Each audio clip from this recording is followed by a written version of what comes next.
출애굽기 15장을 열면서 우리는 우렁찬 찬양의 함성을 들을 수가 있었습니다. 홍해가 갈라지고 그 갈라진 홍해 사이를 마른 땅으로 건너는 그 놀라운 구원을 경험한 하나님의 백성들이 이제 홍해 바닷가에서 올려드리는 엄청난 규모의 찬양이었던 것을 보게 됩니다. 온 세대가 함께 어우러져서 드리는 찬양이었고요. 동시에 이스라엘 민족들과 더불어 애굽을 빠져나왔던 여러 다민족들이 함께 찬양하는 그 연합과 평화의 찬양이었던 것을 우리가 보게 됩니다. 그런데 사실 15장을 채 닫기도 전에 우리는 그 찬양의 소리들이 하나님을 향한 원망과 불평의 소리로 바뀌는 것을 보게 됩니다. 이유가 무엇일까요? 그들이 홍해가 갈라지는 것을 경험하고 하나님의 구원을 경험하고 난 뒤에 마주하게 된 것은 광야였기 때문에 그렇습니다. 홍해를 경험하고 나서 하나님의 구원을 경험하고 나서 곧바로 약속의 땅, 젖과 꿀이 흐르는 땅 가나안으로 시간 이동을 확 해가면 좋겠는데 그렇지 않았다는 거예요. 광야는 척박한 곳입니다. 광야는 불편한 곳입니다. 그래서 그 불편함들을 겪다 보니 인생을 향한 불안함들이 다시 생기기 시작합니다. 그 불안함은 결국 그들을 불신으로 이끌게 되죠. 그 불신 가운데 하나님을 향해서 원망하고 불평하는 것을 보게 됩니다. 그런데 여러분, 오늘 우리가 함께 읽은 이야기는 단순하게 이스라엘 백성들의 불평의 이야기만으로 끝나지는 않습니다. 동시에 그러한 이스라엘 백성들의 불평과 불만에 귀를 기울이시고 그들을 품으시고 인도하시는 하나님의 인내와 보호하심에 대한 이야기이기도 한 것이 오늘 우리가 함께 읽은 본문입니다. 그래서 오늘 본문을 통해서도 우리는 광야 같은 인생길을 지나는 우리들에게 하나님의 은혜와 위로의 자리가 어디 있는지를 다시 한번 발견하게 하고 다시 한번 하나님의 말씀을 붙들도록 한다 생각을 합니다. 이제 조금 더 구체적으로 오늘 이야기를 살펴보면서 그런 하나님께서 주시는 위로와 은혜를 같이 나눌 수 있으면 좋겠습니다. 이스라엘 백성들이 홍해의 놀라운 기적을 경험한 이후에 광야 길로 3일 정도를 걸어갔다라고 성경이 기록합니다. 출애굽기를 처음부터 읽어온 독자들이라면 이 사흘이라고 하는 단어가 심상치 않은 단어라는 것을 아마 직감하실 것입니다. 내 백성을 보내라. 내 백성이 광야로 3일 길쯤 들어가서 거기서 하나님을 예배할 것이다. 하나님께서 모세를 애굽 왕 바로에게 보내시면서 주셨던 선포의 말씀이 바로 그것이었습니다. 그 사흘이 지난 거예요. 그러니까 처음부터 출애굽기를 읽어온 독자들이라면 이제 이 사흘이라는 단어를 마주 대하게 될 때 마음속에 일종의 기대 같은 것이 떠오르게 되겠죠. 드디어 때가 왔구나. 드디어 때가 왔구나. 드디어 하나님의 백성들이 아무런 방해도 받지 않고 온전히 하나님만을 예배하게 되는 시점이 오겠구나. 이렇게 이제 기대를 하게 되겠죠. 그런데 실제로 뚜껑을 열고 보니까 웬걸요? 오히려 정반대의 일이 벌어지죠. 이스라엘 백성들이 오늘 15장 24절 말씀을 보니까 이렇게 말했다고 되어 있습니다. 백성이 모세에게 원망하여 이르되 우리가 무엇을 마실까 하매. 광야길을 3일 걷는 동안에 물을 발견하지 못한 것입니다. 3일이 지난 시점에서 겨우 오아시스 하나를 발견한 거죠. 그래서 누가 먼저라고 할 것도 없이 그 물로 달려갔을 것 아닙니까? 목이 마르니까. 그래서 막 입에 물을 떠넣겠지 않습니까? 그런데 그만 모든 사람들이 다 다시 물을 뱉어내고 말았습니다. 왜냐하면 물이 썼다 이렇게 성경이 기록하죠. 먹을 만한 물이 아니었다라고 하는 것입니다. 그래서 그 장소를 마라라고 부르죠. 히브리어로 쓰다라고 하는 단어로 그냥 그 장소의 이름을 붙여버린 것입니다. 우리가 무엇을 마실까 이렇게 이제 얘기했다고 되어 있는데요. 어떤 주석가는 이것이 이런 의미를 담고 있다 이렇게 풀어서 설명을 합니다. 도대체 어떻게 이따위 것을 우리가 마실 수 있겠어? 사실 제가 살살 말씀을 드린 건데요. 막 화가 났겠죠. 머리끝까지 화가 나가지고 도대체 어떻게 이따위 것을 우리에게 마시라고 하느냐 이렇게 불평과 불만을 쏟아냈다라고 하는 것입니다. 뿐만 아니죠. 이제 조금 더 시간이 흘러가면 16장을 보시면은요, 다시 한번 이스라엘 백성들이 하나님 앞에 불평과 불만을 쏟아내는 장면이 나옵니다. 이번에는 무엇 때문에 그랬죠? 16장은 밥 때문입니다. 그러니까 15장은 물 때문이면 16장은 양식 때문에, 밥 때문에 이제 원망을 하게 된 것입니다. 16장 1절에 의거해서 보면 지금 이 시점은 홍해를 건넌 시점으로부터 한 달 정도가 지났다라고 보여집니다. 그러니까 유대인의 원력으로 유월절을 지나면서 이제 그것이 새로운 달로 바뀌게 되잖아요. 유월절을 지난 것이 1월 15일인데 지금이 2월 15일이라고 되어 있으니까 한 달 남짓 지난 거예요. 그동안은 출애굽하면서 이제 같이 들고 왔던 양식들을 먹으며 지냈겠죠. 한 달 정도 지나니까 그 양식도 아마 다 떨어졌던 것 같습니다. 그래서 다시 한번 이스라엘 백성들이 원망과 불평을 들었는데요. 이번에는 조금 더 강도가 심한 것 같습니다. 여러분 같이 한번 읽어볼 텐데요. 16장 3절 말씀. 도대체 이 사람들이 뭐라고 불평을 했는가 한번 같이 읽어보도록 하겠습니다. 이스라엘 자손이 그들에게 이르되 우리가 애굽 땅에서 고기 가마 곁에 앉아 있던 때와 떡을 배불리 먹던 때에 여호와의 손에 죽었더라면 좋았을 것을 너희가 이 광야로 우리를 인도해 내어 이 온 회중이 줄여 죽게 하는도다. 여러분 이게 단순하게 배가 고픕니다, 밥을 주십시오 하는 것보다 조금 더 심한 불평입니다. 그렇죠? 왜 출애굽 같은 걸 시키셔가지고 거기 있을 때가 그나마 더 좋았는데 이렇게 고생을 시키고 결국 광야에서 우리를 죽게 하는가, 이런 불평을 쏟아내고 있는 것입니다. 저희 집에 와보신 분들은 아시겠습니다만 저희 집이 구조가 좀 특이하게 생겼는데 앞에서 보면은 1층짜리 건물인데 뒤에서 보면은 2층이고 뭐 이렇게 돼 있습니다.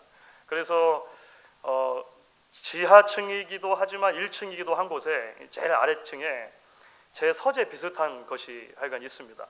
왜 비슷한 것이라고 하냐면 이게 오로지 서재로만 쓰는 장소가 아니고 이제 거기서부터 뒷마당으로 나가는 문도 거기 달려 있고 가라지로 가는 문도 거기 달려 있고 뭐 그렇게 생겼습니다.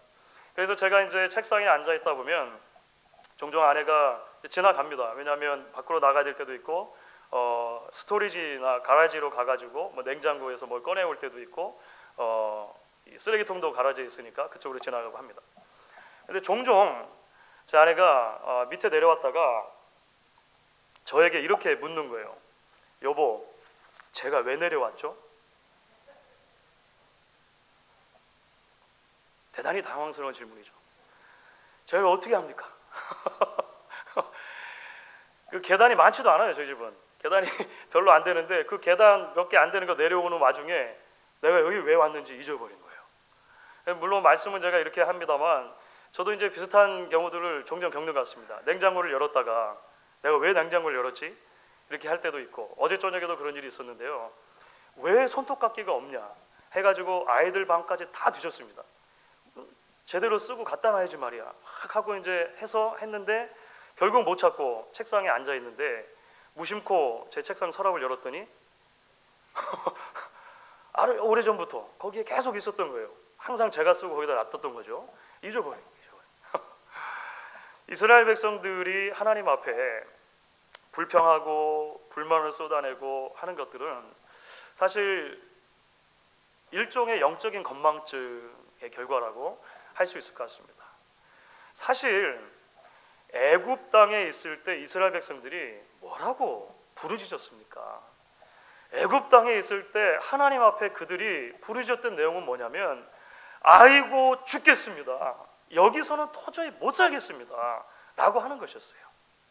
그렇죠? 그래서 하나님께서 그 소리를 들으셨다라고 성경이 기록하고 모세를 보내주셔서 그들을 구원하겠다라고 하는 계획을 선포해 주신 것입니다. 하나님께서 그들의 편이 되어 주셔서 애굽에 10가지 재앙을 내려주시지 않으셨습니까? 그리고 홍해를 가르는 그 놀라운 기적을 통해서 이스라엘 백성들은 거대한 바다 사이를 마른 땅과 같이 건넜습니다. 그 이후에 애굽의 모든 군대는 그 바닷물에 수장되어 버렸습니다. 그러니까 한 달 전까지만 하더라도 그 바닷가 곁에서 하나님을 향한 감격의 찬양, 하나님을 향한 놀라운 감사의 찬양 막 드렸던 것 아닙니까? 그런데 이제는 그것을 잊어버린 것이죠. 예배는 고사하고 찬양은 고사하고 불평과 불만 속에 짜증을 쏟아내고 있는 모습을 우리가 보게 됩니다.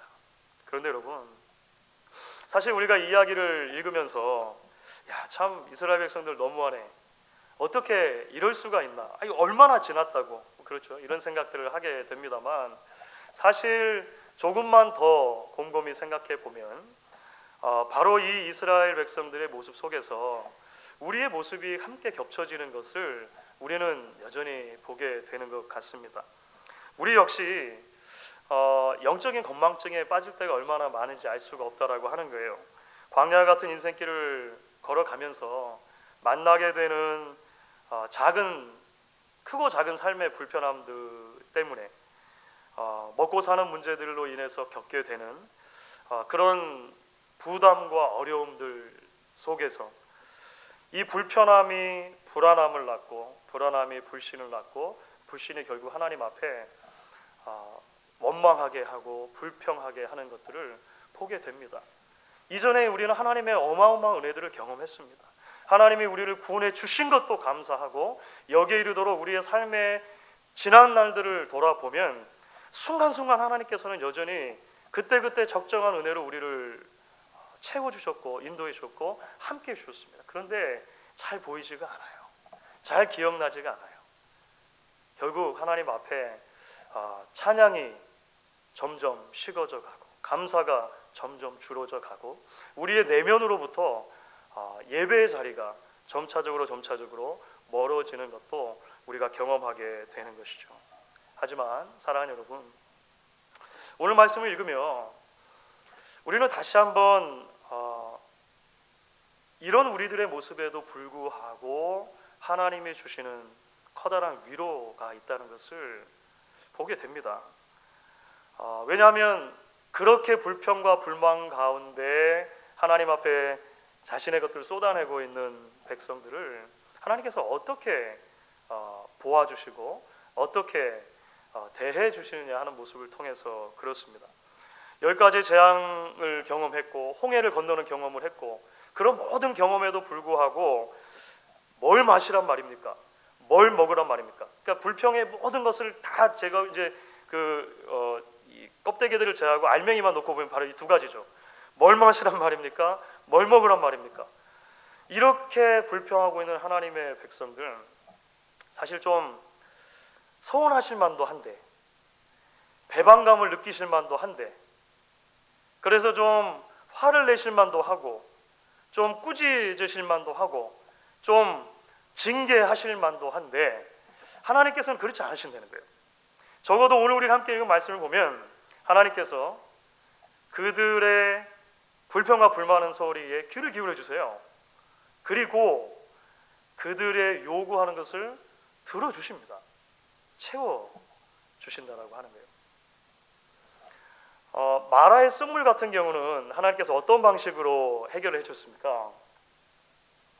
그 물 자체를 고쳐주십니다. 그렇죠. 오늘 말씀을 보시면 하나님께서 모세에게 한 나무를 보여주셨다는 거예요. 그래서 모세가 그 나무를 물에다 던지니까 그 물이 다시 달아졌다, 성경이 이렇게 말합니다. 마실 수 있는 물이 된 거예요. 이전에는 마실 수 없는 쓴물이었다면 이제는 마실 수 있는 물로 변한 것입니다. 도대체 왜 나무를 던지라고 하셨을까요? 혹시 그런 생각 해보셨습니까? 도대체 왜 나무를 던집니까? 그래서 여러 그 구약학자들이 또 주석가들이 이 나무가 특별한 나무였을 것이다 라고 이렇게 자꾸 생각을 하고 의견을 막 개진하는 사람도 있습니다. 이게 특별한 나무여서 어떤 특별한 성분이 있어가지고 그 나무의 성분이 이 물을 변하게 했다. 도대체 뭐였을까 막 고민하고 막 하는 거죠. 그런데 사실 오늘 말씀의 전후 좌우 문맥을 살펴보시면은요, 이 나무의 수종이 무엇이었는가 하는 것보다 훨씬 중요한 개념이 등장하는 것을 보게 됩니다. 그것은요, 나무를 물에 던짐으로 물이 다스려진 것은 사실 이전에 이미 하나님의 백성들이 경험했던 기적을 생각나게 하는 방식으로 기록된 하나의 장치라고 하는 거예요. 여러분들 10가지 재앙과 홍해 사건을 볼 때 적어도 하나님께서 어마어마하게 혼돈스러운 물을 하나님의 방식에 따라서 다스렸다라고 하는 것을 보여주는 것들이 있습니다. 그것은 10가지 재앙 중에 첫 번째 재앙, 이집트 사람들에게는 생명의 젖줄이었던 나일강, 거기에 하나님의 지팡이, 모세가 잡고 있던 지팡이가 담겨지는 순간 그것이 저주의 죽음의 강으로 물로 변하게 되어집니다. 홍해를 걸던 때는 어떤 일이 있었습니까? 똑같은 막대기죠. 똑같은 막대기를 홍해 위로 이제 펼치게 되었을 때 그 무시무시하던 혼돈의 바다가 정돈되어지고 하나님의 백성들에서 길을 열어주었던 것을 보게 됩니다. 그러니까 출애굽의 전체 과정 속에서 나무라고 하는 것은 어떤 의미를 가지냐면 혼란스러운 물을 하나님께서 하나님의 방법으로 잠재우시고 다스리신다라고 하는 것을 명확하게 보여주는 장치라고 하는 거예요. 하나님의 능력이 거기를 통해 나타난다고 하는 것입니다. 나무를 갖다가 물에다가 다시 한번 던졌어요. 무슨 말입니까? 이전에 하나님이 어떤 방식으로 인도해 주셨는가 보라는 것입니다. 기억해내라는 것입니다. 밥의 경우에는 어떻습니까? 밥의 경우에는 조금 더 놀라운 방식으로 하나님께서 인도해 주시는데요, 하늘에서 밥이 내리는 겁니다. 그렇죠? 하늘에서 양식이 내려오게 하시는 방식으로 하나님은 그들의 요구에 응답을 해주십니다.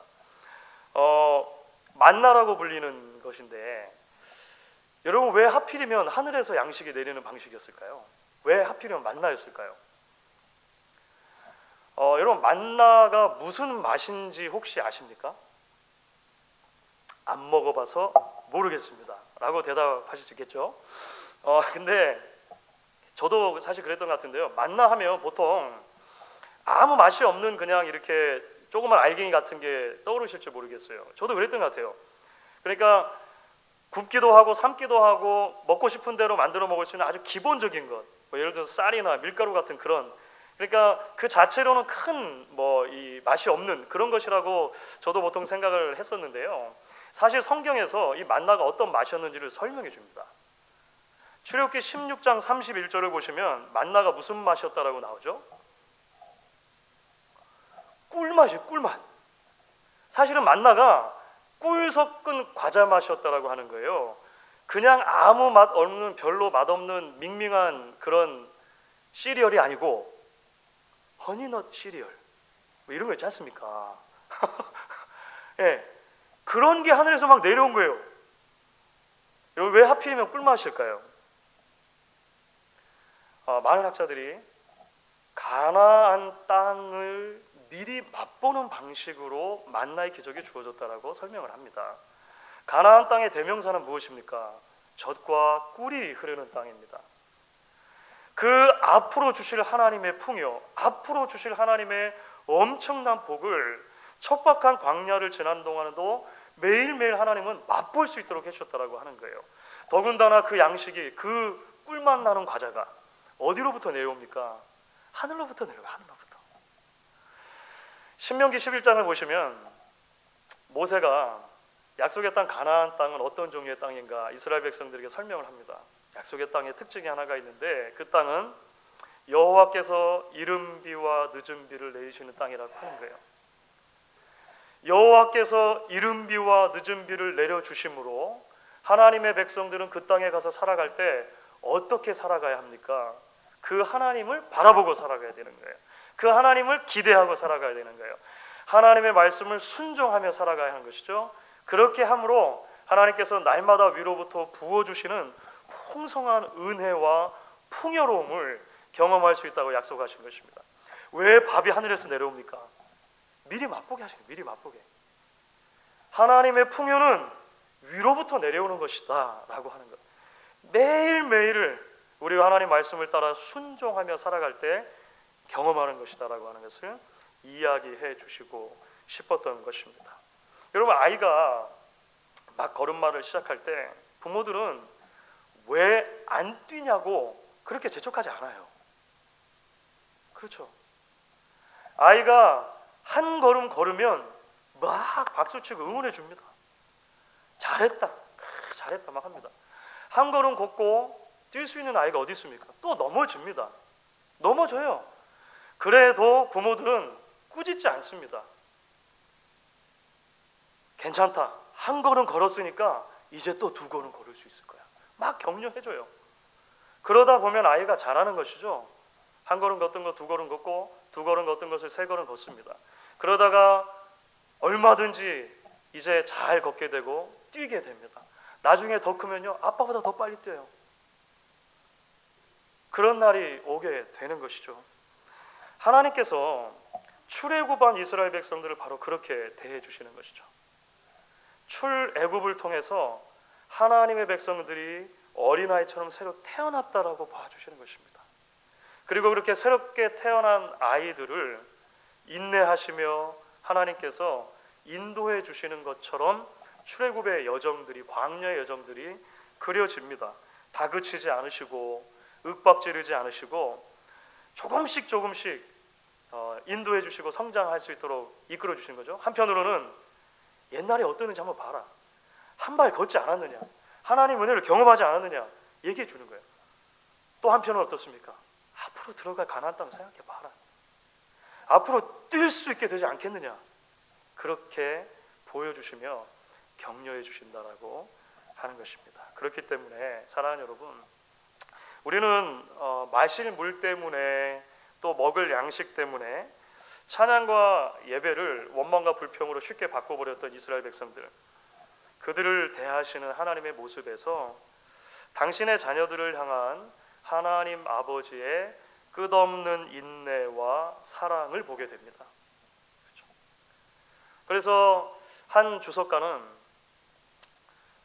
이 부분을 주석하면서 이런 이야기를 썼습니다. 만약에 구약 성경에 하나님의 은혜라는 개념이 있는지 확인이 필요하다면, 구약에는 율법만 있고 하나님의 은혜가 혹시 없지 않을까? 혹시 구약에 은혜라고 하는 개념이 있는 것을 확인이 필요하다면 다른 곳 찾아볼 필요 없이 여기를 보면 된다. 제 선생님이셨던 교수님이 출애굽기 주석을 쓰면서 그런 이야기를 중간에 쓰신 것을 보았습니다.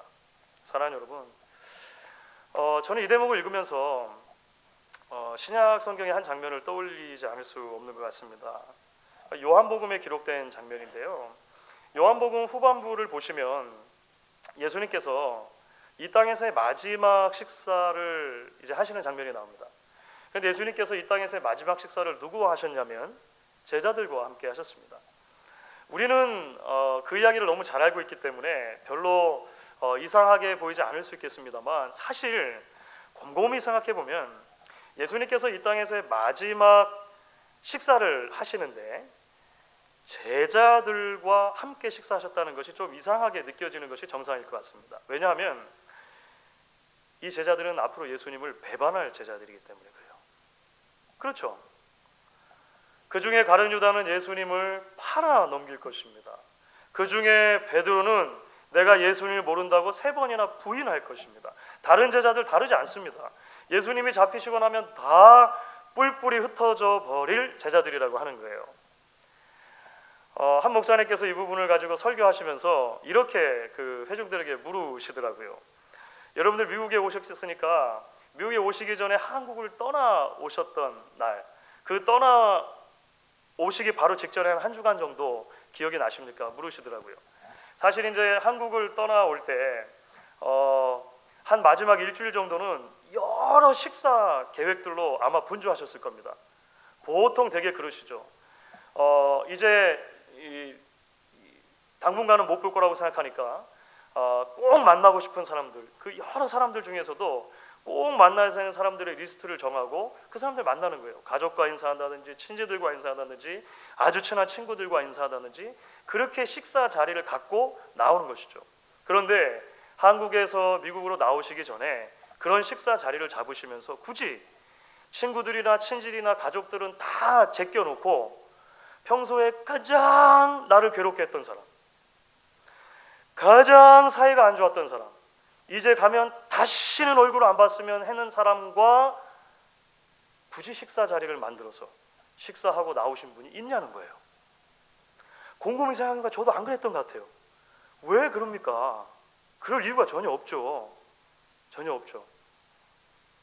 그런데 예수님께서는 그런 제자들과 식사를 하셨다는 거예요. 그런 제자들과. 앞으로 일어날 일이니까 예수님께서 모르셔서 식사하셨다. 그렇지 않은 것 같아요. 예수님은 아셨습니다. 베드로가 배반할 거라고도 아셨고, 가룟 유다가 팔아넘길 거라고 아셨고, 제자들이 뿔뿔이 흩어져 다 아셨습니다. 미리 말씀해 주셨어요. 그래서 그 목사님 그러시더라고요. 나 같으면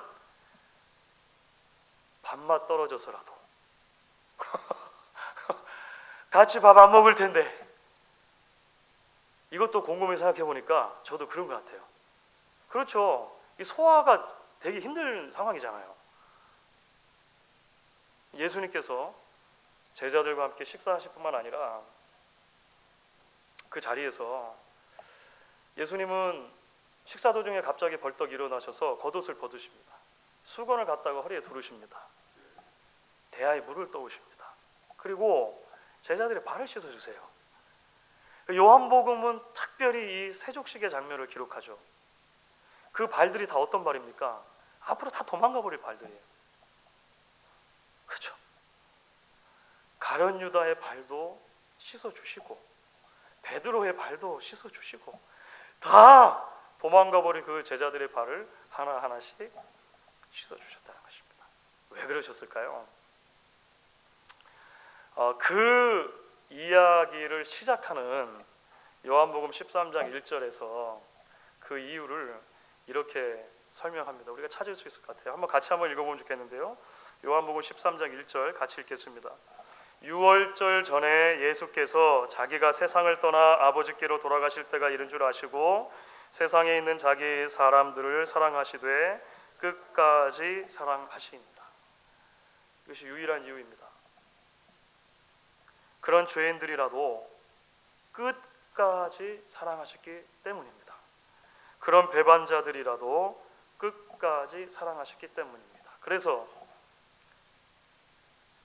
참 생명의 물 되신 자기 자신을, 참 생명의 양식 되시는 자기 자신을 그 죄인들을 위해서라도 기꺼이 십자가에 내어주기로 결단하셨다는 것을 우리가 계속되는 이야기에서 보게 되는 것이죠. 오늘 우리는 출애굽기의 말씀을 통해서 이러한 하나님의 죄인들을 향하시되 끝까지 사랑하시는 사랑을 미리 앞당겨 보게 되는 것이죠. 하나님 아버지 포기하지 않으시고 끝까지 공급해 주시고 치유해 주시고 품어 주시는 사랑을 다시 한번 확인하게 되는 것입니다. 동시에 여러분, 오늘 말씀은 조금 더 나아가서 이제 그저 하나님께서 그렇게 불평과 불만 가운데 원망 가운데 있는 하나님의 백성들의 것을 들어주시고 그들을 사랑해 주시고 필요한 것을 공급해 주시는 것을 넘어서는 이야기도 있다는 것을 보게 됩니다. 그것은 무엇이냐면요, 하나님께서 그렇게 광야 같은 인생길을 지나가며 만나게 되는 불편함들을 통해 의도하신 바가 있었다는 것이 오늘 말씀 속에 사실은 전달이 되고 있다는 것입니다. 사실 마라의 쓴물 사건이나 또는 만나의 사건 모두 오늘 함께 읽었던 본문을 살펴보시면 제가 읽어드릴 때 들으시면서 혹시 왜 이런 단어들이나 이런 표현들이 여기 들어와 있지라고 생각되는 부분들이 있으셨는지 모르겠습니다. 사실 이 부분을 살펴보는 것이 중요한데요, 그 개념이 뭐냐면 마라의 사건 때나 만나 사건 때나 오늘 본문을 보시면 하나님의 법도, 하나님의 율례, 하나님의 율법이라고 하는 표현들이 등장합니다. 그렇죠. 그리고 그 율법과 법도 율례들을 통해서 내가 백성들을 시험하겠다라고 하는 표현이 등장하죠. 이들이 하나님의 말씀을 순종하나 순종하지 않나 보시겠다라고 하는 표현들이 오늘 말씀을 보면 등장을 해요. 그게 15장 25절 26절에도 있고 16장 4절에도 나와 있습니다. 사실 이게 여러 설명이 가능하고 필요로 합니다만 조금 축약해서 왜 이 말씀이 여기에 들어있는가를 설명을 해드리면 좋을 것 같습니다. 하나님의 의도는 단순하게 목마른 이스라엘 백성들에게 물을 공급해 주시고 배고픈 백성에게 밥을 공급해 주시는 것 자체에 끝나는 것이 아니었다고 하는 것입니다. 하나님께서는 이 물을 공급해 주시고 양식을 공급해 주신 사건을 통해서 아까도 잠깐 말씀드렸던 것처럼 당신의 백성들이 조금씩 성장해 갈 수 있기를 원하셨습니다. 그 성장의 내용이 뭘까요? 아버지를 전적으로 신뢰하는 법을 배우는 것입니다. 이것을 지키고 시험해서 통과하면 앞으로 계속해서 이 구원이 효력이 있을 것이고 그렇지 않으면 구원이 떨어지고 이런 개념으로 주어진 것이 아닙니다. 이미 하나님의 은혜로 구원을 경험했습니다. 그렇죠? 그들에게 하나님께서는 이제 점차적으로 성장하며 하나님의 하나님 되심을 인정하고 살으라. 매일매일의 삶 속에서 하나님을 절대적으로 신뢰하며 살으라 라고 하는 것을 그런 방식으로 보여주셨다라고 하는 것입니다. 특별히 만나 사건을 보시면은요, 만나가 6일 동안 내리고 7일째는 안 내립니다. 그렇죠? 그래서 사실은 매일매일은 하루치만 거두면 됩니다. 하루치만 거두면 돼요. 왜냐하면 내일도 또 내릴 거니까. 그런데 처음에는 그것도 잘 못해요. 이스라엘 백성들이. 좀 더 모아볼까? 그렇게 하다가 막 썩고 막 이렇게 되는 거죠. 그런데 6일째 되는 날은 이틀분을 거둬도 썩지 않는 거예요. 왜 그렇습니까? 안식일을 가르쳐 주고 싶은 거예요. 안식일을. 제발 좀 쉬어라. 제발 좀 쉬고 하나님께 예배하라. 그렇게 살아도 충분히 먹고 산다. 그렇게 살아도 충분히 하나님 공급하신다라고 하는 것을 가르쳐 주기 원하십니다. 가르쳐 주기. 잘 안 됩니다. 근데 잘 안 돼요. 여러 번의 시행착오가 필요하고 굉장히 많은 일들을 겪고 나서야 조금씩 이런 것들이 정착되어 가는 것을 보게 되는 것이죠. 마찬가지로 사랑하는 여러분, 우리는 이 대목에서 예수님의 산상수훈의 한 대목을 떠올리게 됩니다. 사실 산상수훈이라고 하는 것은 그 말씀대로 살면 천국 백성이 된다라고 하는 의미로 주어진 것이 아니죠. 이미 하나님의 은혜로 천국 백성이 되었다면 어떻게 이 땅에 발 딛고 사는 동안 하나님 나라의 시민으로 살 것인가, 천국 백성의 삶의 헌장같이 산상수훈이 주어졌다라고 우리가 이해를 할 수 있을 것입니다.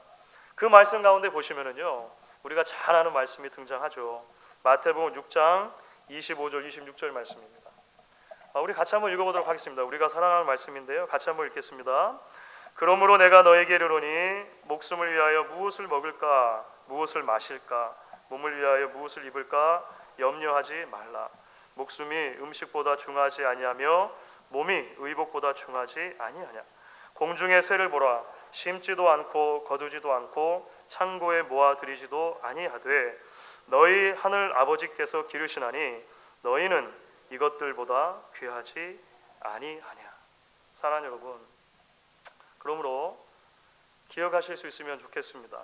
하나님의 자녀들이 광야 같은 인생길을 걸어가며 마주하게 되는 여러 가지 크고 작은 불편함들은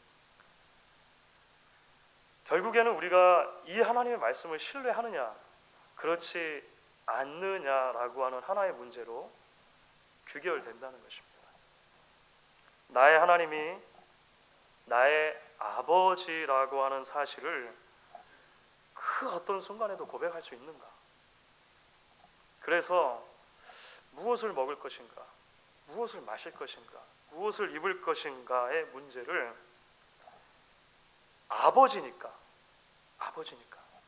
그 아버지 하나님 앞에 온전하게 맡길 수 있을 것인가를 시험하고 우리를 연단시키는, 우리의 신앙의 근육을 단련시키는 하나님의 놀라운 또 다른 은혜의 표현이라는 것을 우리가 기억해야 하는 것입니다.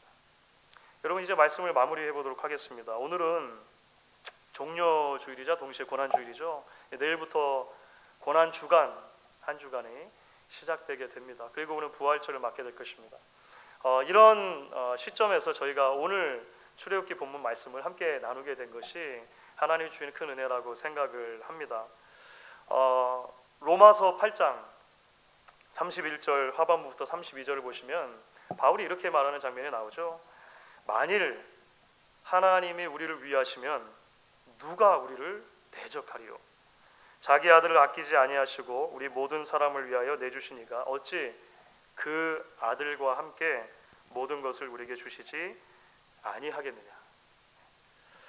결국 믿음은 무엇일까요? 믿음은 십자가에서 보여주신 그 하나님의 사랑이라고 하는 관점으로 광야 같은 인생길을 지나는 동안 만나는 모든 불편함들을 새롭게 바라보고 새롭게 해석하고 우리의 삶 가운데 적용하는 일일 것이다 생각을 합니다. 오늘 이제 이 우리에게 주신 약속의 말씀, 한 번도 이 약속의 말씀은 변한 적은 없습니다. 우리의 삶은 여러 단계마다 시기마다 바뀌어 왔지만 이 말씀이 바뀐 적은 없습니다. 이 약속의 말씀을 우리가 붙들고 우리의 삶의 모든 자리마다 더욱더 하나님을 그리고 예수 그리스도를 의지하게 되는 저와 여러분 될 수 있기를 주의 이름으로 간절히 축원하겠습니다. 우리